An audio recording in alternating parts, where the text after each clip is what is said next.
Good morning everyone, তোমরা সবাই কেমন আছো? আমি ভালোই আছি। তো এসে গেছি আরও একটা ব্লগ নিয়ে। আজকে হলো চৈত্র সংক্রান্তি।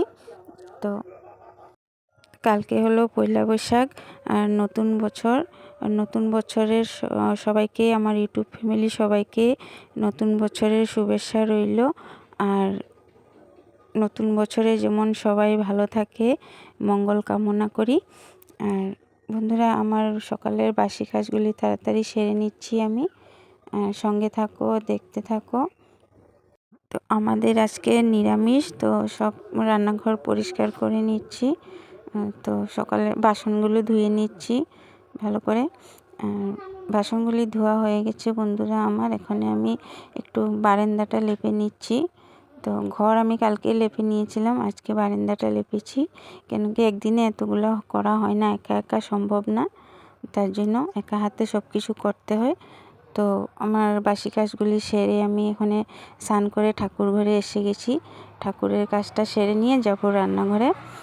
তো বন্ধুরা, আমার মোটামুটি ঠাকুর দেওয়া হয়ে গেছে, এখানে যাব রান্নাঘরে। তো বন্ধুরা, আজকে আমাদের পাচনের নিয়ম নেই। কারো কারো পাচনের নিয়ম থাকে, আমাদের পাচনের নিয়ম নেই। আমাদের আম ডাল বানায় আর নিরামিষ সবজি বানায় আর তিতা, যে কোনো তিতা খায়, তিতা করলা ভাজি। আমরা তিতা করলা ভাজি খেয়ে নিই।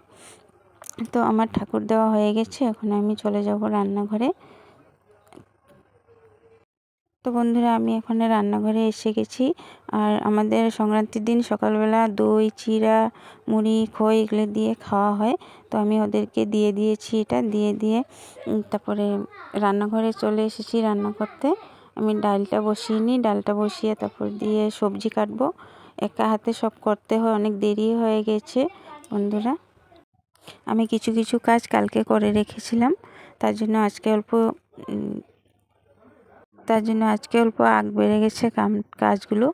তো আমরা দুজনে সবজি কাটতে বসেছি, কেন দেরি হয়ে যাচ্ছিল। তো ঢুঙ্কুর পাপাও আমাকে একটু হেল্প করে দিচ্ছিল সবজি কাটাতে। তো অনেকগুলো সবজি ছিল, একা হাতে এতগুলি কাজ করা সম্ভব না। তো আমার মোটামুটি রান্নার কাজ সারা হয়ে গেছে। আমি সমস্তটা তোমাদের কাছে শেয়ার করতে পারি নাই বন্ধুরা, তো খুব তাড়াহুড়োতে ছিলাম। তো ভাজা রান্না করেছি আমি 5 রকমের ভাজা, আর আম ডাল, আর নিরামিষ সবজি ঘেট। তো আমাদের পাচনের নিয়ম নেই যেহেতু, তাও আমার ইচ্ছা করে রান্না করতে পাচন, কিন্তু আমি ওই যে গনে গনে সবজি দিই না, সব কিছু সবজি মিলিয়ে একটা ঘ্যাট রান্না করি। আর আমার মোটামুটি রান্না হয়ে গেছে বন্ধুরা, রান্না করা হয়ে গেছে। এখানে সবাইকে খেতে দিয়ে দিয়েছি আমি। খিদা পেয়েছিল ওদের, অনেক দেরি হয়ে গিয়েছিল রান্না করতে করতে। তো সবাইকে খেতে দিয়েছি, আমিও খেয়ে নিয়েছি। সবাই একসাথে বসে খেয়ে নিয়েছি। সবাই একসাথে বসে খাওয়ার আনন্দটাই আলাদা বন্ধুরা। তো বন্ধুরা, আমার ভিডিওটা আজকে এখানেই শেষ করলাম। বাই।